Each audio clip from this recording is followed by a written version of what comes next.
Rudy la Luciole. Il est un monde tout petit qui a valeur de nous enseigner de grandes leçons sur le sens de notre vie et son incidence sur le monde en général.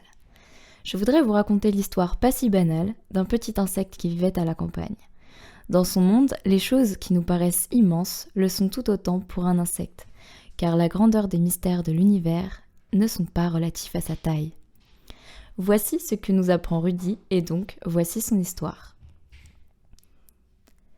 Rudy est une jeune larve. En sa qualité d'adolescent luminescent, on peut dire qu'il n'est pas ordinaire ou assumer de dire qu'il est certes différent. Différent, me direz-vous ? Mais c'est d'un banal. À dire vrai, cela est banal, mais pas si facile à porter. Pour sa famille, c'est une évidence, un choix, tandis que pour lui, même s'il aime les siens et accepte pour une part son identité de futur luciole, il a des particularités de son ADN qu'il préférait savoir contrôler, notamment sa faculté à briller. Dans certaines circonstances, pour ne pas dire la plupart du temps, Rudy se sent gêné. Il en développe même des stratagèmes douteux et pas très pratiques. Il a depuis quelques années un cercle d'amis qui ne l'a jamais vu autrement qu'enroulé dans une feuille d'arbre, visant à faire disparaître sa lueur. En lui-même, il la nomme sa différence, ou son handicap. Et seul, il aime se persuader que personne n'a jamais remarqué quel il était. En ce moment, tout va bien pour Rudy. Son cercle d'amis le tolère et semble de plus en plus à son écoute. On souligne ses idées et sa réputation commence à se faire. On le considère comme un bad boy, à l'exception de Clément, le coléoptère, le chef de bande. Ce qui déprume Rudy.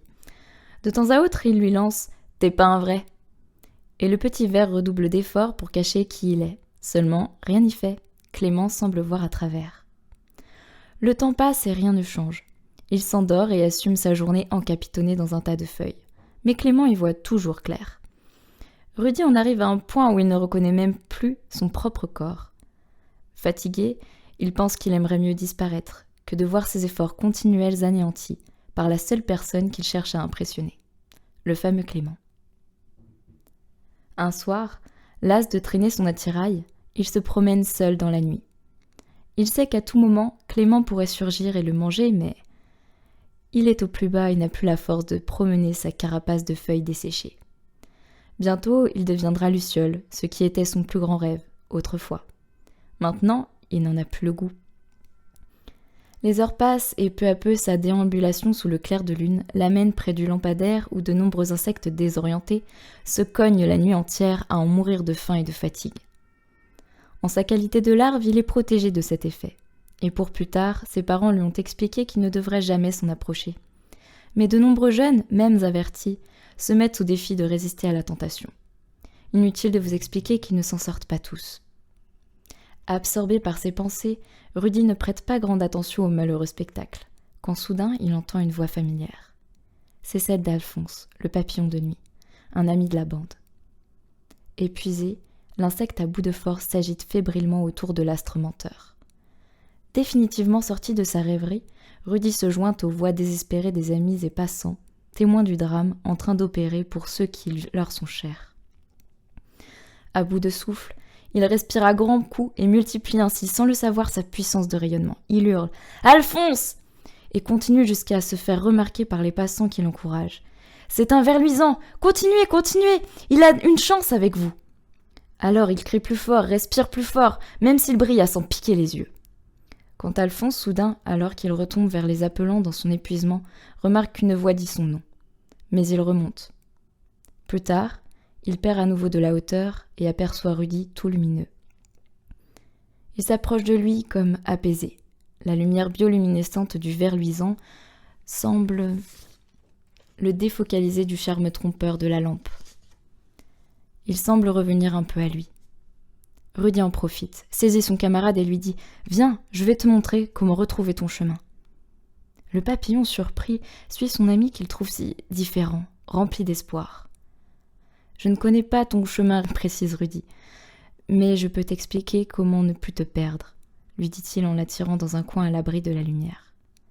Alphonse, en le suivant, lui confesse « Tu sais, ta lumière m'apaise, c'est comme renaître. » Quelque peu mal à l'aise, son ami le ver lui explique « Ma lumière t'apaise parce qu'elle est naturelle et authentique. Enfin, c'est ce que disent mes parents. Je n'y peux rien si je brille. J'ai essayé d'arrêter, mais pour ne plus briller la nuit, il faudrait que je meure. C'est dans ma nature, tu comprends ? Je comprends que ce soir, ta lumière m'a sauvé la vie. Je voudrais que tu sois toujours comme ça avec moi, Rudy. » Arrivé au point de vue où il l'emmenait, le ver luisant raconta le savoir ancestral qu'on se transmet dans sa famille. La lune est notre seul repère stable dans la nuit, avec ses étoiles. Tu peux compter sur leur lumière. Elles sont naturelles et existent pour toujours. La vérité, c'est que tout insecte naît avec ce savoir, mais le défi pour nous est de ne pas l'oublier quand d'autres lumières veulent voler notre attention pour nous désorienter. Depuis ce jour, Rudy ne met plus en doute l'utilité de son aptitude à briller dans la nuit. Même s'il a du mal à endosser partout la responsabilité qu'engage son identité de sauveteur d'insectes, il a découvert que le seul moyen pour lui d'être bien dans sa peau, c'est d'être accepté tel qu'il est. Bien sûr, Rudy ne plaît pas à tout le monde, mais depuis ce jour, il a fait la paix avec lui-même et reconnaît le véritable sens de sa vie et l'utilité qu'elle a dans l'univers. Oui, il n'a plus de coquille et peut paraître vulnérable ou trop visible, mais en attendant, la vie est bien plus légère ainsi. Reste toi-même. Cette histoire nous raconte le défi que vous avez, vous, les jeunes chrétiens, suite à votre rencontre personnelle avec Jésus. Vous êtes à ce moment-là des membres à part entière de la famille de Dieu. Le Saint-Esprit, lui, en venant vous habiter, et il vous appartient de le laisser témoigner au travers de vous ou de cacher son effet. Nous ne pouvons que difficilement, comme la future Luciole, renier notre ADN. Elle fait partie de nous comme une propriété mathématique. Être des enfants de lumière a un impact sur notre monde. Je prie pour que ta génération soit de cœur profondément engagée pour Jésus. Amen. Que Dieu te bénisse!